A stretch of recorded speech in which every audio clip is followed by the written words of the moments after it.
Welcome, everybody. It's good to see you all again this week. Some of you I've been seeing all morning as we've been in release planning meetings. So that's kind of my first housekeeping note is this week the core team is in release planning for magnesium, working on a lot of different MVPs. One of the biggest ones that's coming up is that we're going to be doing the PR Merge Jam. We have a date set for that. It'll be July 28th through 30th.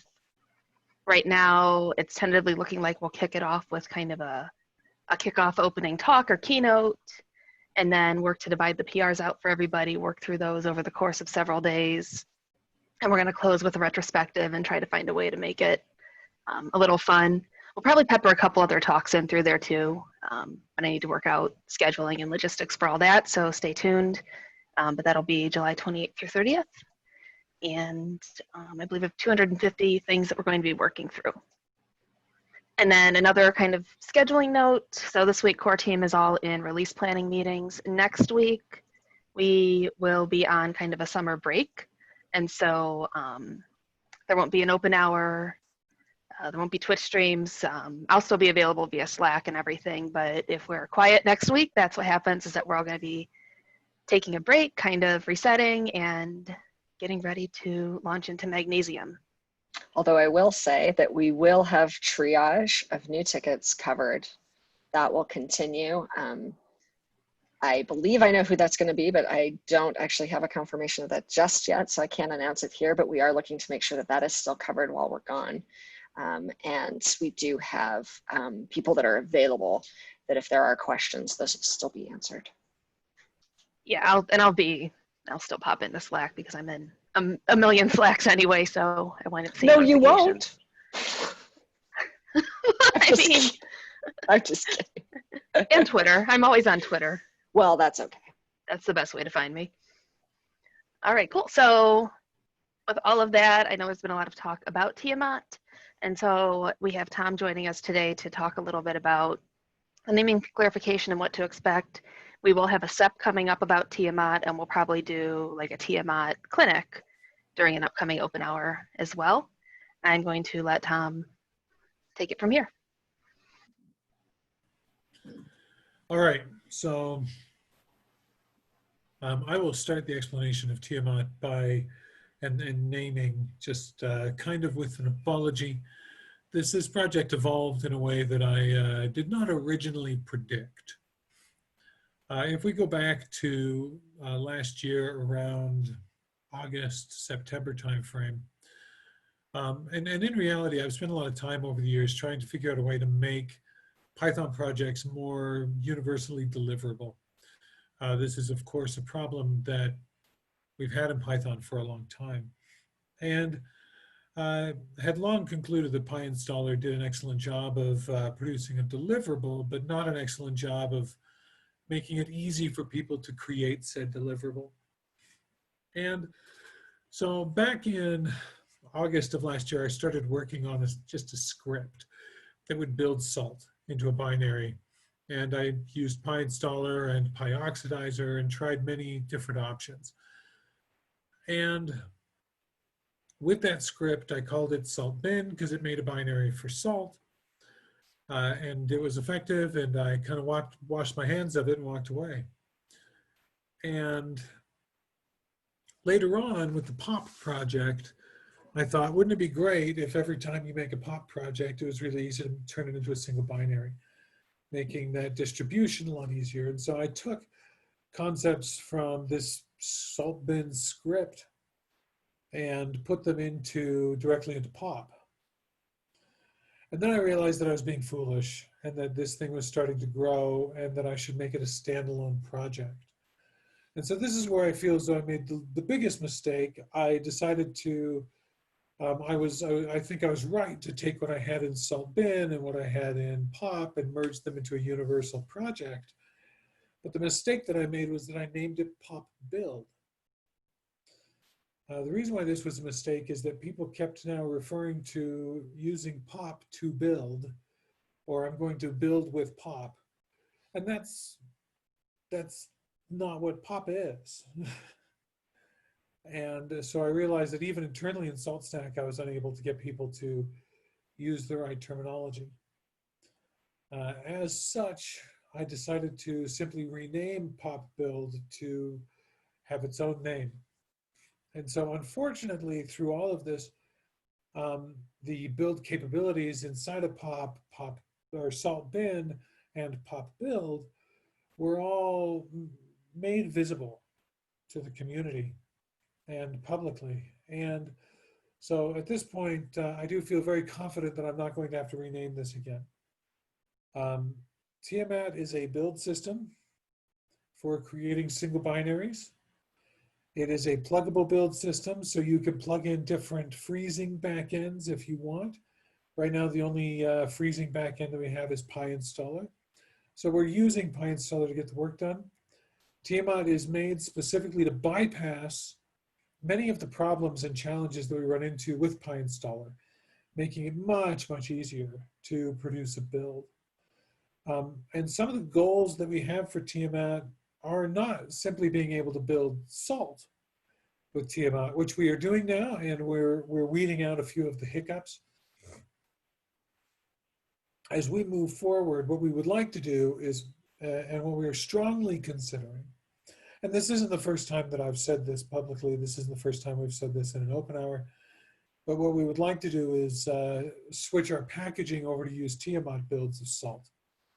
That way they're more portable, it's easier for us to enforce what version of Python and dependencies we have, and the entire build can be isolated from system libraries, system Python, and it's just a lot easier to deploy and use.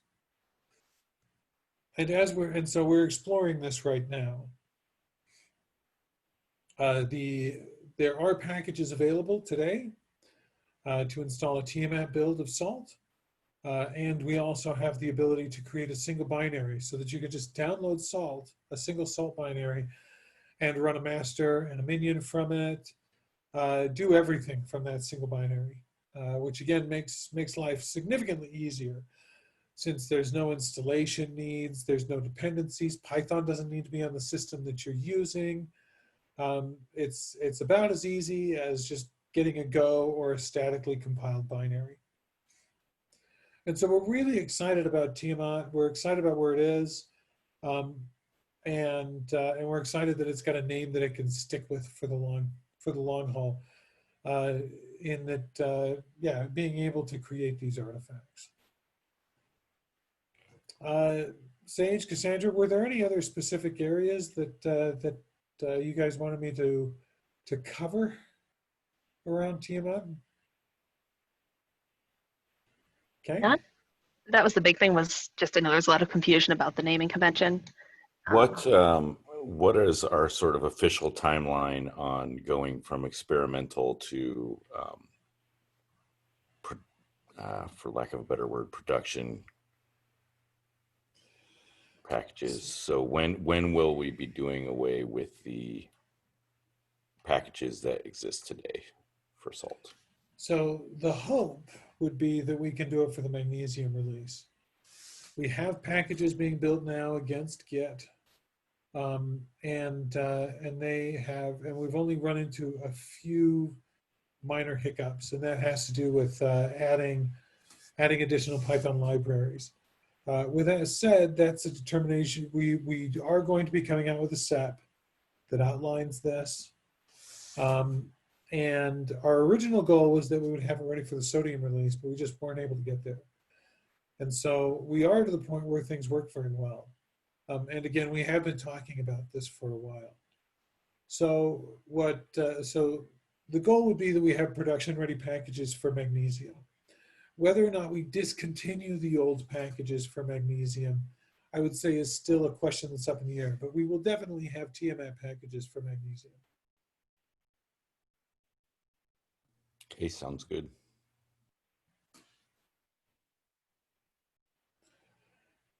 All right, I will cede the stage. I'm probably actually going to have to hop early. So, All right. Thank you.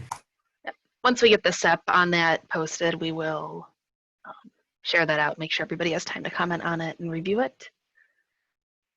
So, oh, we did have a question. How do we find out all the available parameters for Salt Cloud profile? Was that a Tiamat related question? It doesn't sound like it. Okay, cool. Well, we'll get back to that in a minute then. Okay, cool. And then we had, at the end of last week's open hour, Mark Smith had DM'd me and said that he had thought of a question, so I added it to this week's agenda. He just wanted to know an update on how the progress is going to push out fixes quicker. He said Salt hasn't had a great history of having a truly stable version since each release is changing and adding things, and it'd be great to have some quality of life fixes done. So does anybody have an update on where we're going on pushing fixes quicker? I know it's a process that we're just kind of firming up as we work through different releases, but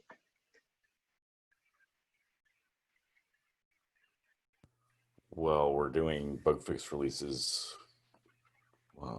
within a month, or our original target was like 2 weeks, but then when you add in packaging and other things that we do behind the scenes, it ends up taking a little bit longer. okay. How long were they taking before?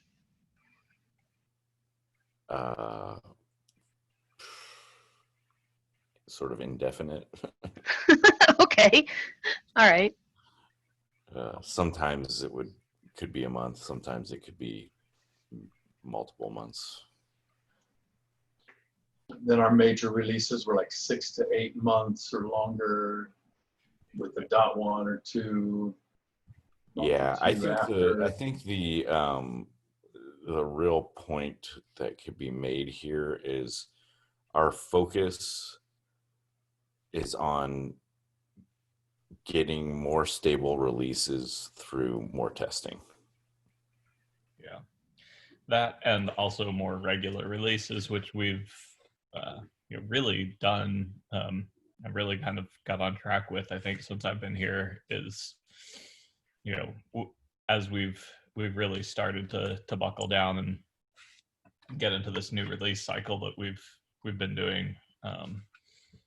Having it, what is it, 3 months, 4 months between releases, and then about a month for a bug fix release, and then it's another 2.5 months or so to the next release. It's been it feels like this last release was more stable than any of the previous ones, at least as far as introducing any regressions or anything.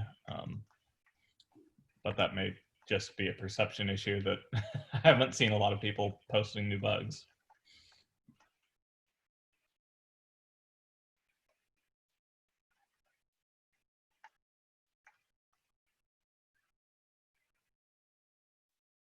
All right, cool, thank you. And I'm seeing a couple questions coming in. What I'm gonna do is I'm going to,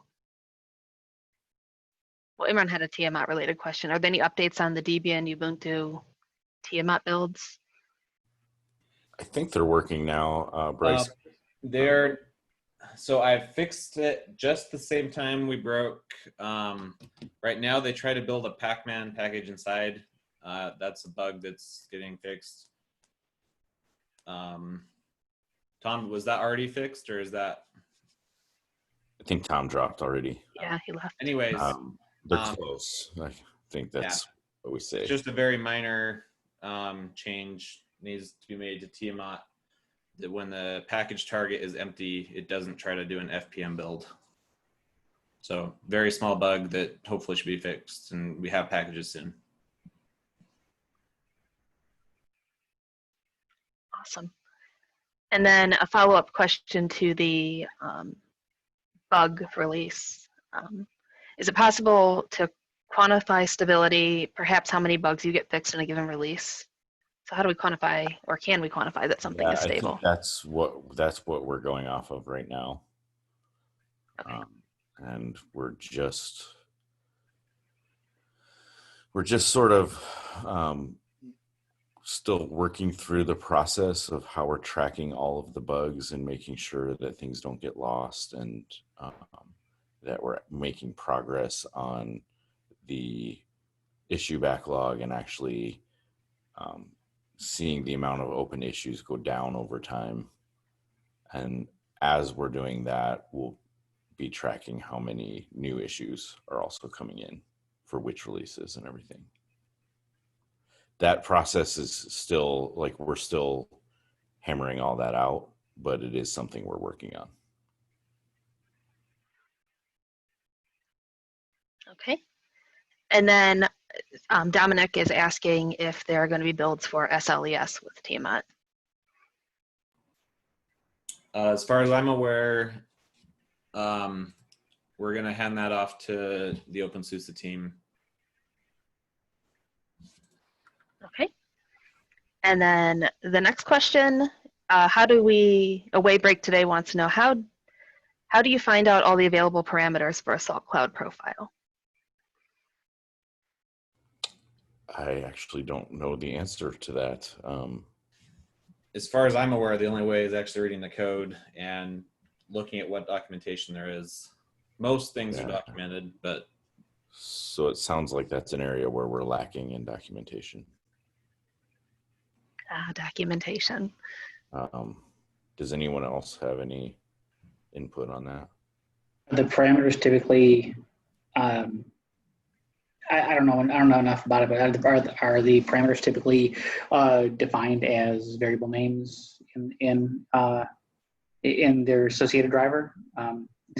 If so, there's, we could do something similar to sys.doc, which compiles doc strings and formats them for the screen.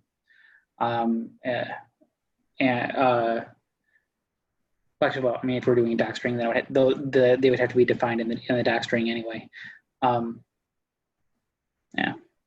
But yeah, there's a couple things that we ideally the best solution would be to something that was sort of self perpetuating, So if we add a new variable, we don't have to make it, we don't have to, then it doesn't, we don't have to rely on, although documentation is nice, I know we have functions in the salt.utils for getting the function argspec, so it's possible we could add something like that.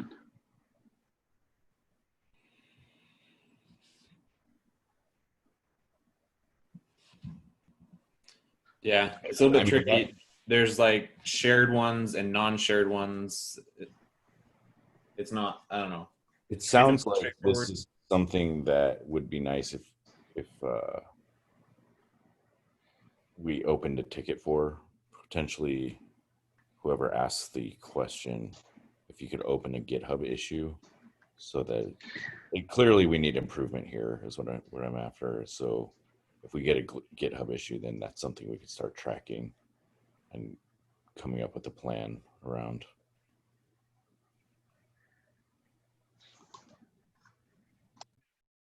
Or if there's tickets already to, you can mention me at Sage the Rage and just say this is what this is regarding, and I'm happy to follow up there. I'm trying to check those daily, those mentions, and happy to do that.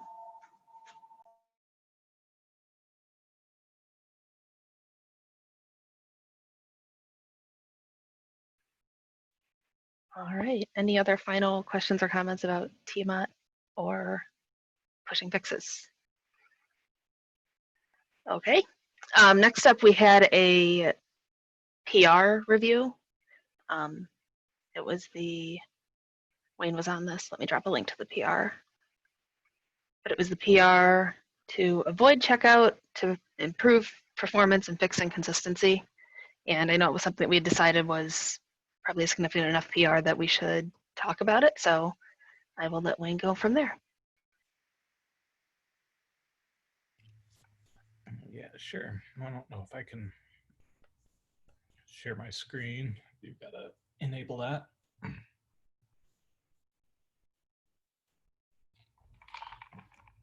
Yep, let's see. Manage participants. All right, let me manage you, Wayne. All right, there. I made you a co-host that should allow you to share the screen. So, this is the PR 57540. And issue that it fixes here. And it's 39.420, inconsistent pillar data from Git pillar. So I had several different config options.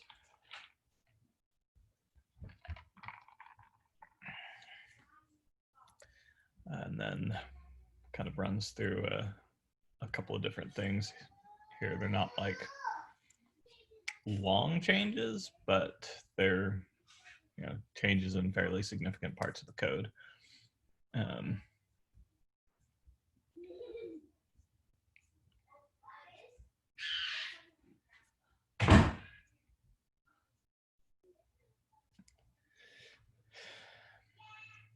So one of the questions that I had asked, of course, was this getinf function. And this is, I don't know if this actually uses, it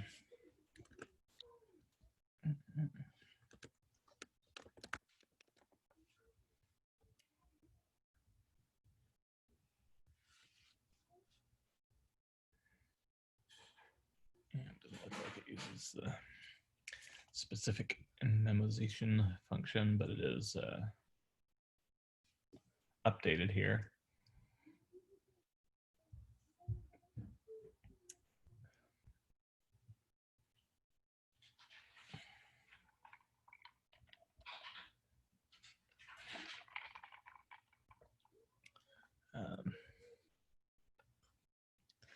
Then some things were changed here. Just, I guess this was mostly because there are more options for Git pillar. So is this to keep pillar that's hosted on Git from doing like a Git pull before when you run the state or something? Yes, I think that was part of it. It was also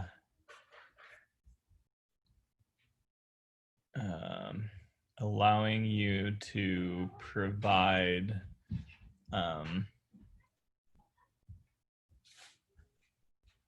lists of, I think, parts of Git to ignore.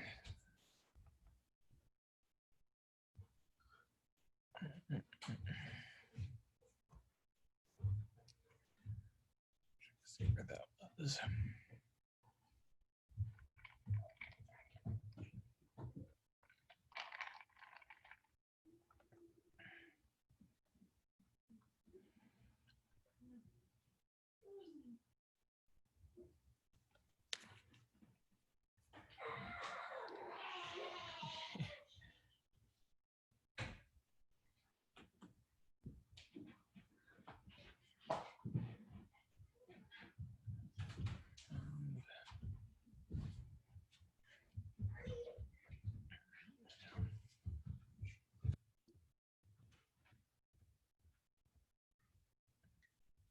That part was pretty straightforward.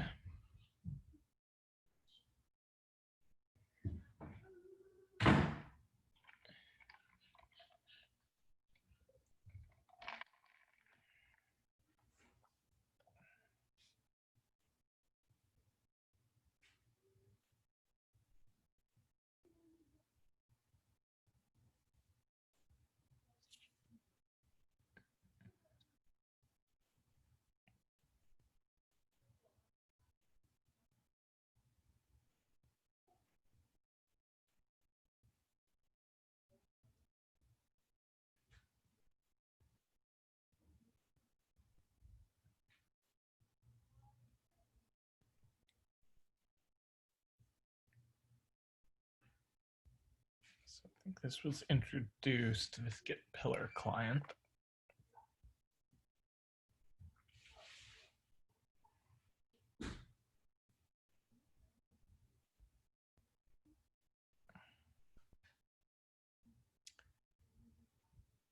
These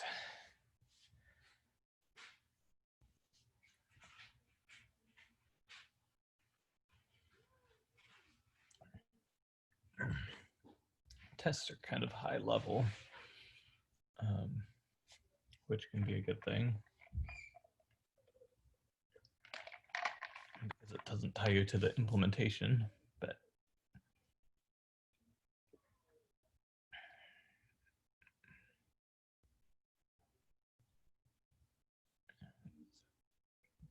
base.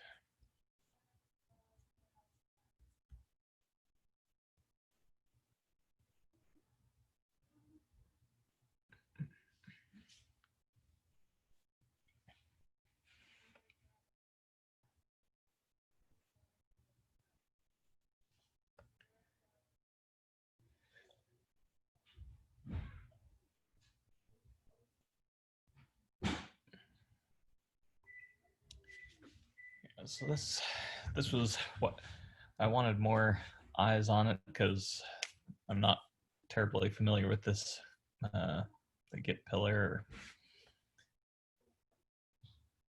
this GitFS section of the code, and it's doing many things.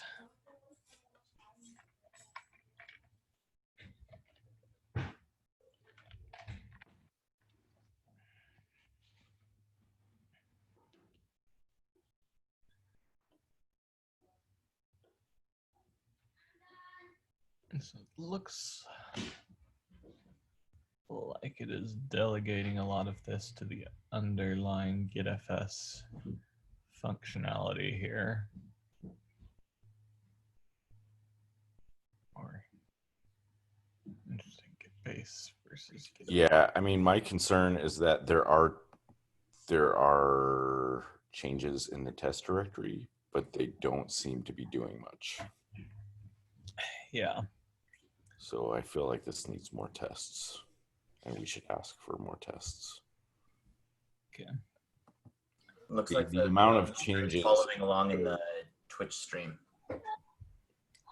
What's that? The The PR PR author. is following along on Twitch, but can't join the Zoom meeting. Yeah, which is odd. I have everything set to be open, so I resent him the link, but They say that the basic idea is to use the same mechanism as GitFS and Git pillar. Before this patch, there was Git checkout protected by repo level lock. After this patch, no more checkout. That was their full comment.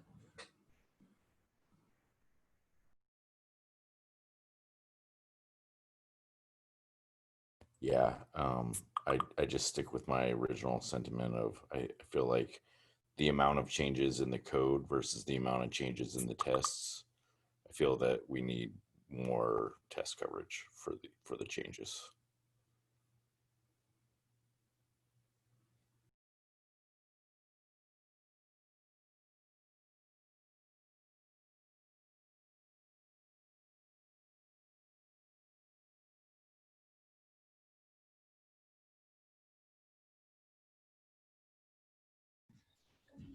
So with the Git checkout protected by the repo level lock, so what you're saying is that this, instead of doing a Git checkout, we're just doing some other way to get the information from the Git repository. This is directed to the author, of course.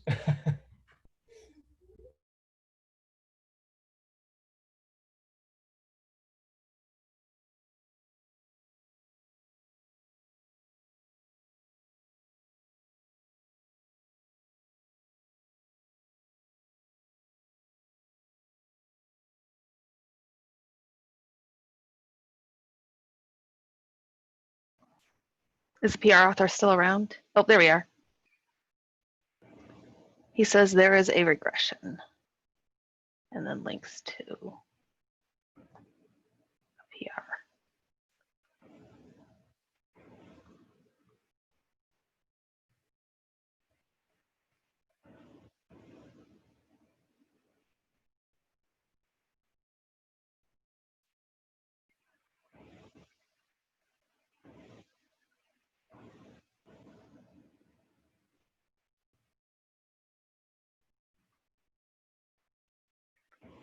And the performance are not yet as good as they should. Some optimization has to be done.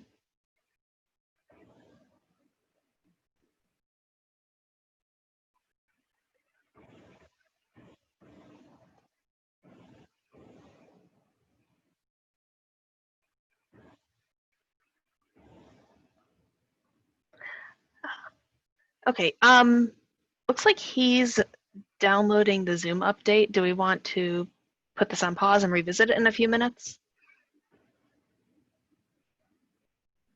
Once he can join us. Yeah, I think that's probably fine to do, especially if we've got other things to discuss. Yep, we have one other thing to discuss, so, and it's actually PR related. So, Satya, I'm sorry if I'm butchering your username. Let us know once you get the Zoom update, and we will revisit this conversation. So the last thing is kind of a brainstorming / Cassandra looking for information thing. But one of the MVPs, one of my deliverables for Magnesium, is going to be to help firm up the communication around the PR process. We want to make sure that our contributors can find and read the release details, and that everybody can know the status of their PRs, make sure you're getting consistent communications as far as when we receive a PR, that it'll be addressed within a certain time frame, and how to get updates. So just wanted to get ideas, requests, feedback for how people would like the PR, the status of their PRs to be communicated.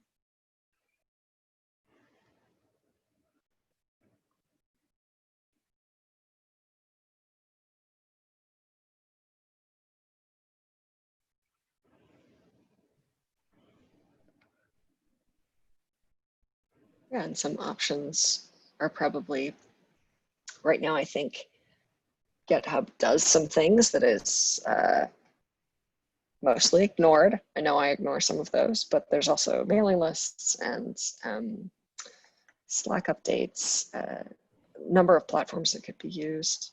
But we just wanted to hear some other ideas from the community if they're looking for something.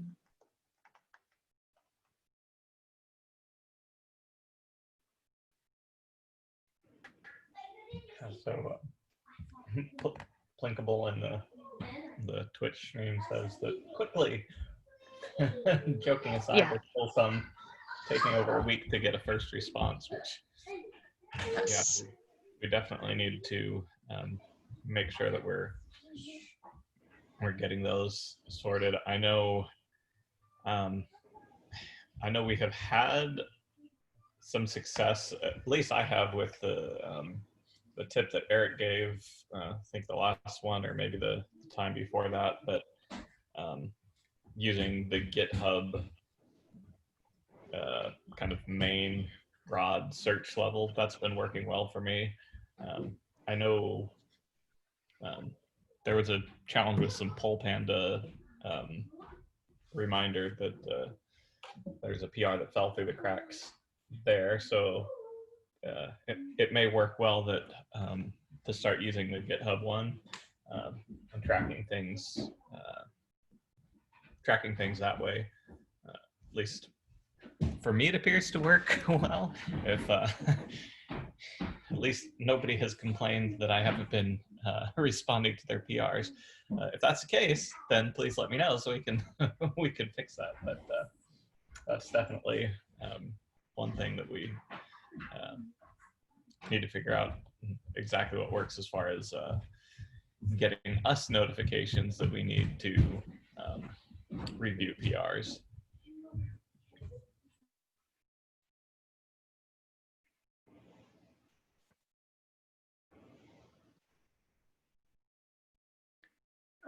It looks like querying the GitHub API could be an option to kind of just find out what items are the oldest. And that's a good point, because I think you can use the GitHub API to search for PRs and even check like if the issue is a PR and when's the last time it was touched. So it gives you kind of a staleness score that you can look at. So we could potentially use that functionality to figure out, are there any PRs that are old and that we need to go and take a look at or shepherd along or anything.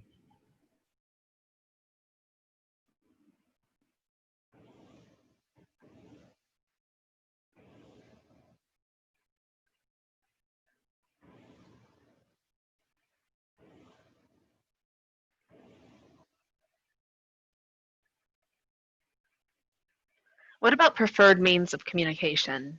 I mean, right now we have the Google mailing list, we have Slack, we have IRC.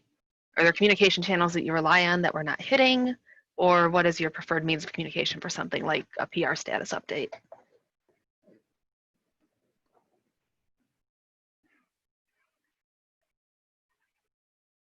And if anybody who listens to this afterwards wants to ping me on some of this, let me know. I want to make sure that we put all of these things in place and can start getting PRs moved quicker.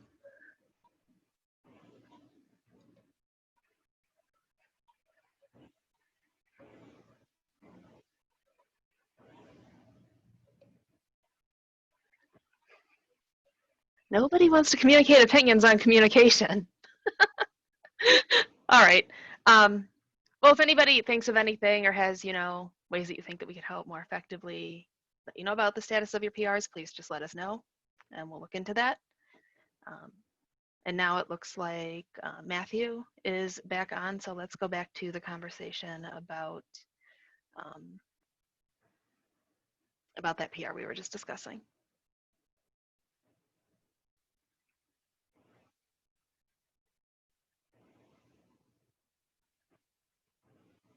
Yes, the idea for at work, we don't have this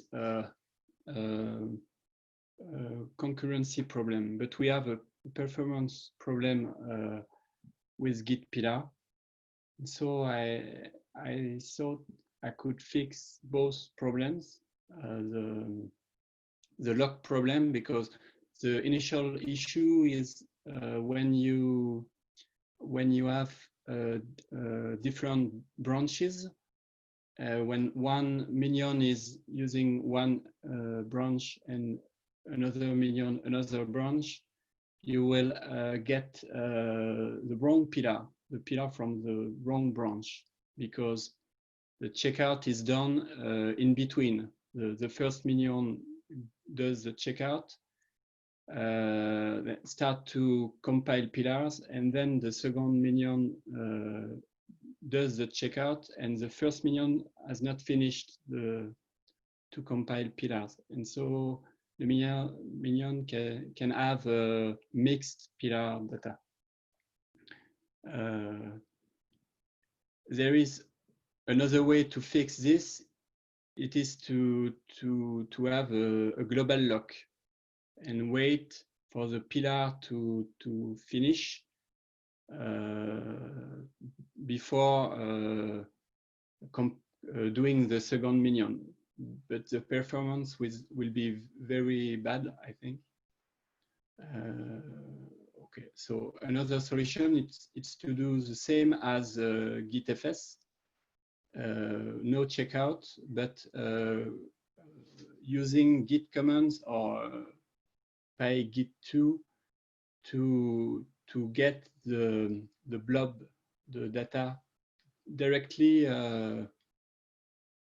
from Git without a checkout.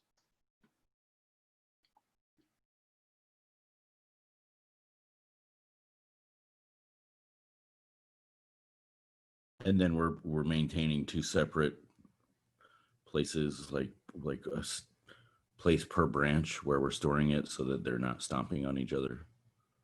Is that correct? Yes, there was another proposal, but not implemented, to have a different directory for each checkout. This can work also, but I think it will introduce a lot of storage.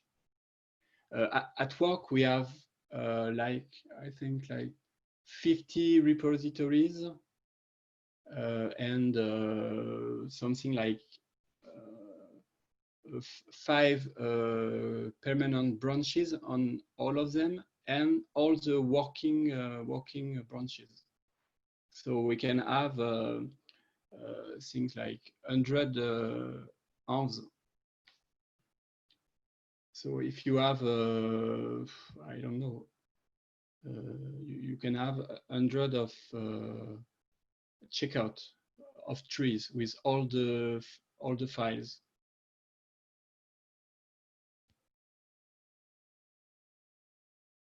Yeah, that makes sense.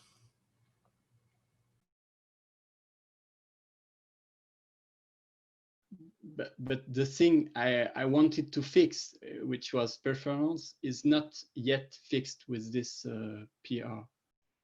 I think the thing is with every file, the list of arms is calculated.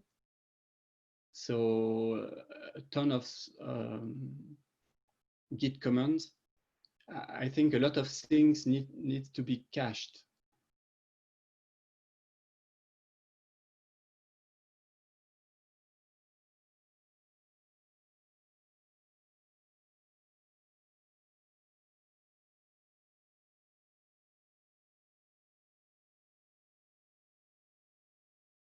And about the tests, I think we need to add the test for the regression to ensure that when you load a file from a pillar, it will work transparently.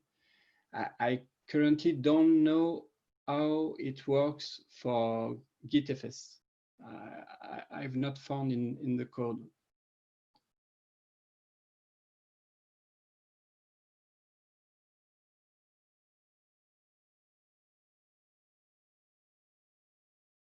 Yeah. Does anyone else have any other comments or concerns? Just I guess a quick comment about the tests.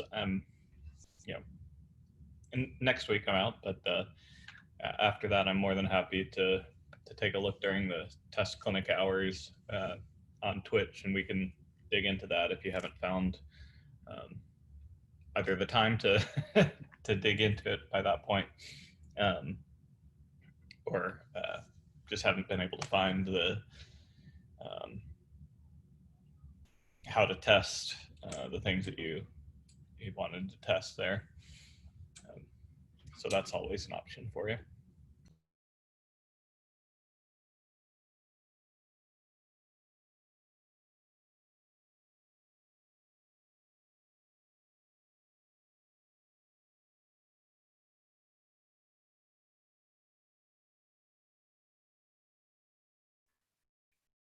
Thanks for offering to help out with that during the test clinic, during the stream.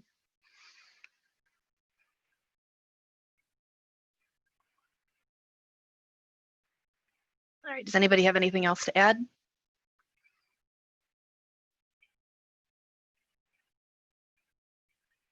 Okay, we have about 10 minutes left, so if anybody has any additional questions, comments, now's the time to speak up.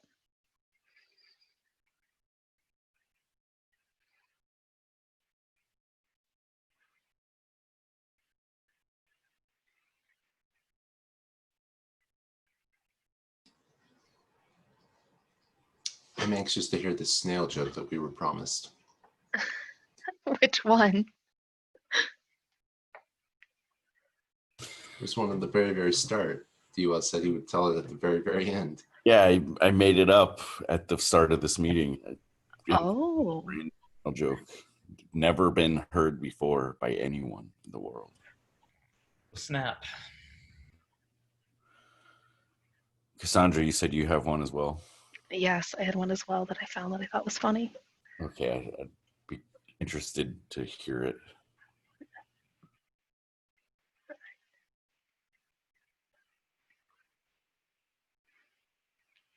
A snail bought a Tesla Model S.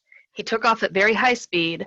As he sped past a famous restaurant, the chef exclaimed, "Look at that S-car go." Ha ha ha ha. Right? So groany. So groany. So groany.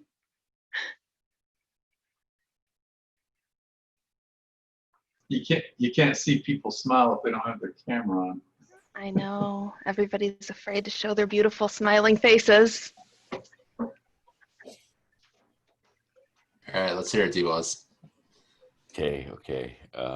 Let's see here. Why are snails afraid of tornadoes? Because they all live in mobile homes. I don't get that one. I'm from the South and I endorse this joke. Their houses are on them, Tyler, so they go where they go. It's a mobile home. Oh. Tornadoes always seem to go after mobile homes. Oh, okay. It's always the mobile home park that you see in tatters after a tornado. This works for Former turtles, insurance too. agent here can confirm. So, and to make things a little bit even more hilarious, a few years ago there was a tornado here in Arkansas that actually wiped out a RV sales ground, whatever dealership, like completely obliterated. Wow. Yeah. Oh, the humanity. The huge manatee? What? Oh boy. That was about the worst dad joke ever. The dad joke game is strong with this bunch.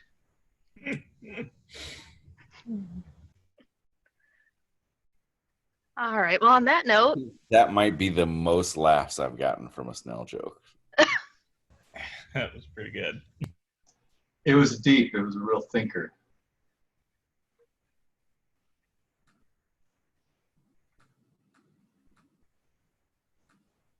all right. Any additional jokes? Is that Sage wasn't paying attention enough to hear it.